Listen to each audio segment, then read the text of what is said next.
A doutora psicóloga Beatriz Brandão, que é psicóloga clínica. Doutora, bem-vinda aqui aos nossos estúdios. Muito obrigada. Vamos falar sobre um tema que parece que é corriqueiro, mas não é bem assim, né? A gente fala de ansiedade, mas a gente não fala muito do transtorno, Pois né? é. Transtorno de ansiedade. Transtorno de ansiedade. Muito bem, vamos falar, claro. Né? É que assim, quando a gente fala de ansiedade, todo mundo vai ter um pouco de ansiedade, tá? Para que ela serve? Se a gente for ver da formação da espécie humana, a ansiedade ela vai te avisar, olha, tem um bicho aí, você precisa correr, porque senão alguma coisa vai acontecer. Então, todo mundo tem a ansiedade, porque ela precisa funcionar para proteger a sobrevivência. Sim. Aí você vai falar assim, Bia, mas como é que fica assim, uma coisa que a gente tem que procurar um profissional? A partir do momento que ele se torna um transtorno de ansiedade, é quando ele começa a atrapalhar a sua vida. Então, você não vai fazer entrevista de emprego porque você acha que não vai passar, você não vai para um encontro amoroso porque você acha que você vai ser rejeitado, você não conversa mais com seus amigos porque você acha que vai passar vergonha. E essas cenas, elas passam de um jeito tão real na cabeça que aquilo fica gravado como uma verdade para a pessoa. E aí ela começa a ter sintomas físicos. Porque a ansiedade que te protege, né? Você tem ali aquele sustinho no momento. O sintoma físico fica por mais de meia hora.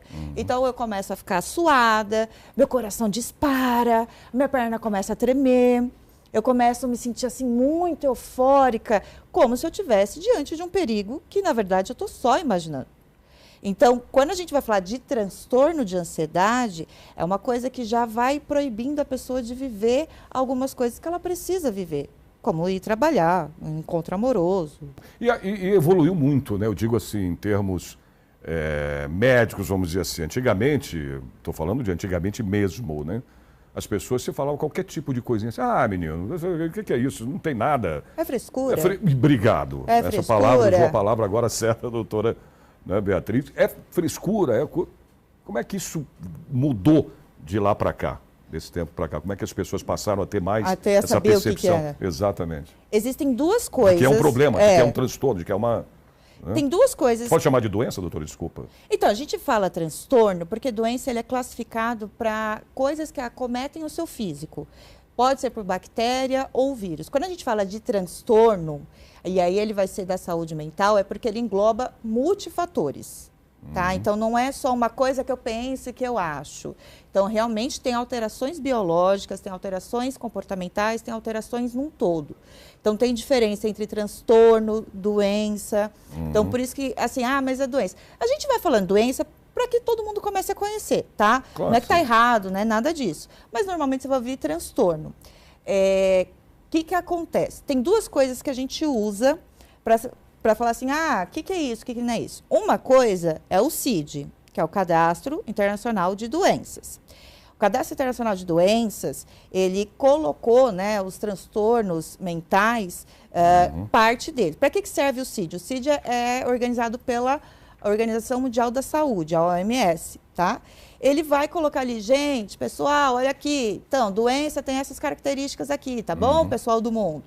E tem uma outra coisa que a gente usa, que é da Associação de Psiquiatria dos Estados Unidos, americana, que se chama DSM. O DSM, ele vem ali como manual, tá?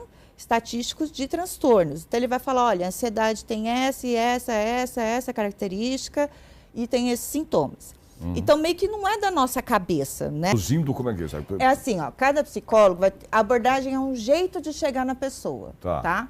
Cada psicólogo vai estudar uma teoria que vai falar assim, vocês vão chegar desse jeito para tratar dessa pessoa, tá? Não existe a melhor ou a pior. Muita calma nessa hora. Então, assim, a Lari, ela tem a TCC. Amanda, qual que é a sua? Eu queria saber da Amanda. Eu particularmente sou psicanálise. Aí, ó, é psicanalística, que aí vai, né, pode ser caminho Freud, pode ser Você é qual? lacaniana. Conta pra gente. Outros desdobramentos também ali. Eu sou freudiana. Como perceber, ali no caso, que você está com esse transtorno de ansiedade? Não é do nada. Não é do nada. Não é, Amanda? Não é lá? Não é do nada. É assim, ó. Não é igual para todo mundo também, tá? Então, a pessoa ela vai começando a ter uma insônia, alteração de apetite. Então, você falou se eu estou com isso em casa. Ou ela come demais, ou ela come de menos. Aí ela começa ali a ter uma sensação muito ruim. Sabe quando você está ali num precipício, você tem aquela sensação né, no corpo inteiro? E isso vai aumentando, né? Pode ser muito rápido, para algumas pessoas acontece em uma semana. Mas assim, há sinais, tá? Então, normalmente começa pelos físicos, que na verdade os pensamentos ficam mais difíceis da gente poder voltar e ver quando começou. Por isso que pelo menos eu uso o marcador do físico, né? Quando é que você ficou com insônia? Quando é que você começou a pensar demais para dormir? Quando é que você deixou de ir trabalhar por causa disso? Você começa, não, mas eu não estou conseguindo dormir direito, não consigo, tá, insônia, né? Isso afeta... É uma sensação de como se você estivesse em perigo constante. Só que é o perigo da sua cabeça. Você começa a pensar em coisa. Como se a gente estivesse aqui e eu estivesse pensando assim, a Amanda não está gostando de mim. A Amanda agora balançou a cabeça. A Larissa não está olhando. E aí isso começa a tomar uma proporção tão grande que eu posso vir ter uma crise de ansiedade. Essa que fica na cabeça? Então vamos lá. Por exemplo, o que fica na vou cabeça. falar um dia mais ou menos de uma pessoa ansiosa, tá?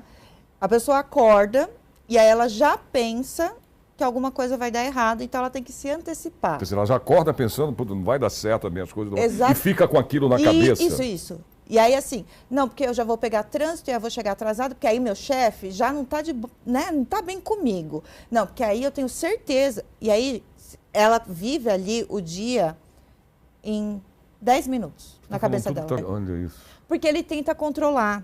Porque a ideia é, se eu conseguir controlar, eu vou saber o que vai acontecer e eu vou me sentir menos inseguro. E aí eu vou ter menos probabilidade de todas essas imaginações acontecerem. Só que só está acontecendo na cabeça da pessoa. Mas a cabeça, paciente ansioso, não sei vocês, né? Eles relatam que, assim, são 100 pensamentos por segundo. Então, ele está paradinho aqui, bonitinho, mas ele está assim, ele piscou, ele não gostou de mim. Gente, eu tenho que ir no mercado amanhã. Não, porque não vai dar certo. A minha conta no banco, tudo de uma vez. Então, existe uma exaustão mental. As pessoas ansiosas, elas ficam cansadas.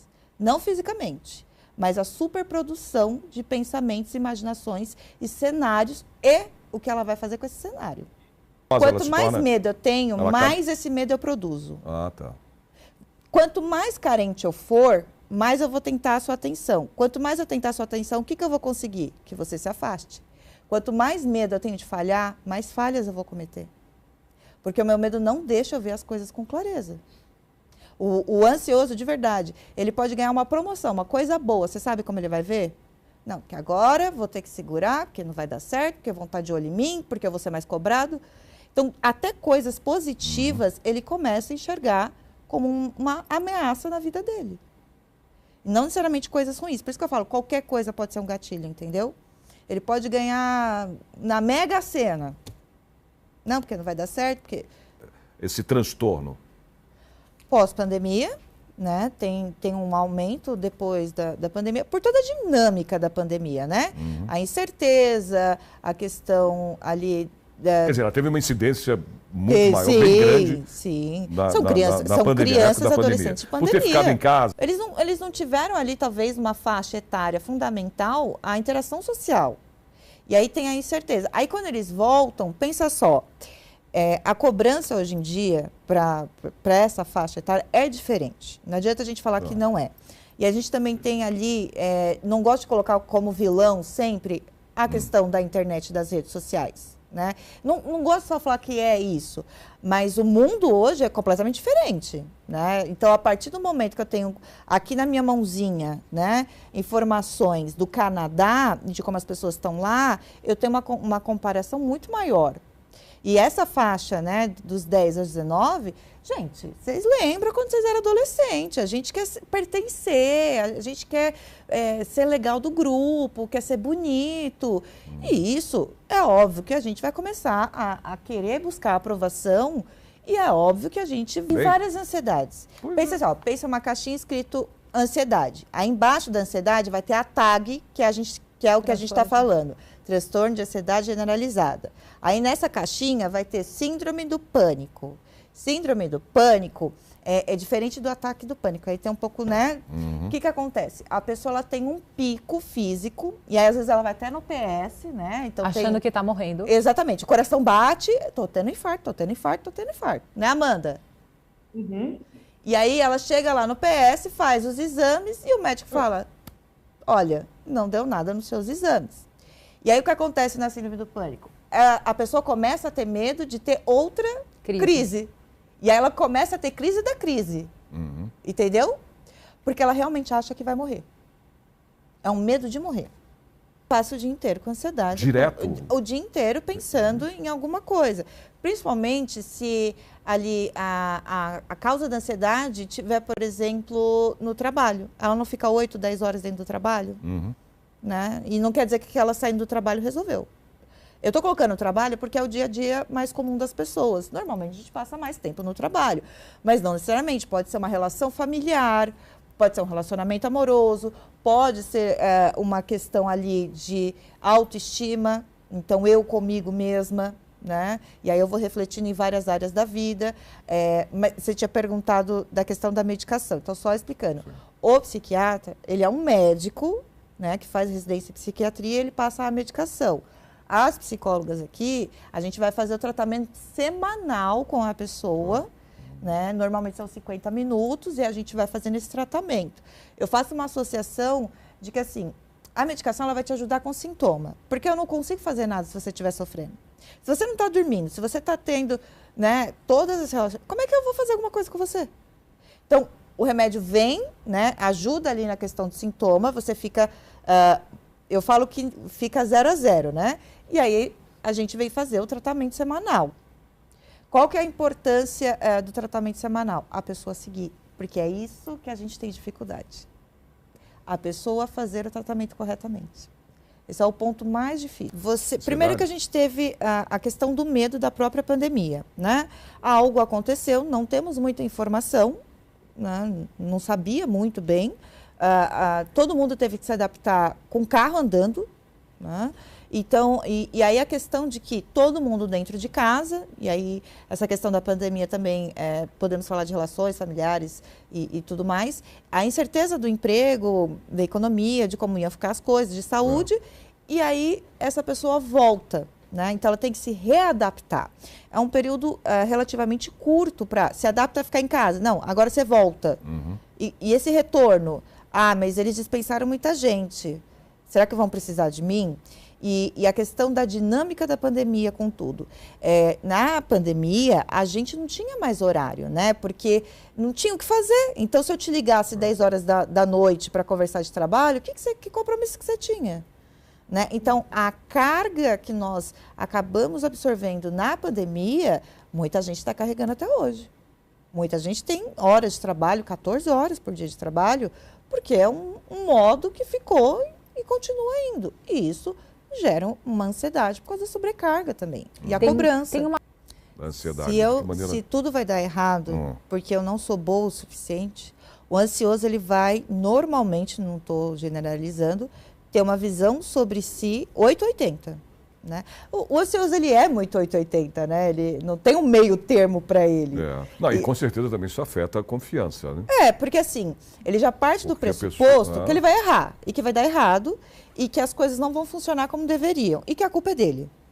Então imagina, uma pessoa acha que a culpa é dele, que ele vai errar e que não vai sair como deveria. Qual a visão que ela vai ter de si? De que eu estou no lugar errado, no momento errado, fazendo a coisa errada. E até as interações dele, ele pode... Porque o ansioso ele tem uma coisa maravilhosa. Ele acha que ele lê pensamento. Porque ele acha... Não é, Amanda? Ele acha que ele lê pensamento. O Sérgio está pensando agora, sabe o quê? Que meu sapato não é bom. Ele lê pensamentos, ele chega ali no consultório com uma convicção de que aquilo é real, que os pensamentos normalmente são contra ele. Então, imagina, está todo mundo contra mim, eu sou a pior pessoa do mundo. A autoestima não existe. Eu nunca vi um ansioso com autoestima. Vocês já viram? Com uma autoestima pelo menos nivelada? Eu não tenho. Vamos começar pelo básico. Gente, alimentação boa, Não precisa ser saudável, produtos orgânicos, mas alimentação legal, né, com mínimo. A alimentação influencia também, porque bombas, né, de açúcar também não é bacana. O café que ela falou, energético, enfim. Dá para fazer ali uma alimentação comum. Segunda coisa, atividade física. Ah, mas eu não tenho como ir para academia. Então, tudo bem, anda um ponto de ônibus a mais, né? Tenta andar um pouquinho mais, sobe um pouquinho mais de escada. Por quê? Atividade física também é importante. Tente ter o máximo possível de rotina. Um horário para dormir, um horário para acordar, porque isso vai te dar a previsão, isso já vai te deixar mais calmo. Tente não colocar muitas coisas para você fazer. Tem gente que enche a agenda e não consegue fazer isso. Isso traz uma frustração constante. Então, tente não colocar coisas assim muito difíceis para você fazer. Vai fazendo aos poucos, micro compromissos, né? Então, não adianta você querer abraçar o mundo de uma vez só. Evite o máximo possível tempo de redes sociais, né? O que for possível. Se você puder, né? Não ficar ali rolando o feed, né? Porque ali tem uma vida que muitas vezes não é verdade. A Beatriz falou, mas você quer deixar alguma mensagem para o nosso Caso você tenha qualquer alteração, pode ser física ou de pensamento, procure ajuda. Não tenha vergonha, não tenha preconceito. Acho que o propósito hoje é divulgar, né? E assim, você ter alguma dificuldade não é motivo de você ter vergonha. Tem ajuda, né? Eu não te julgo, eu te ajudo.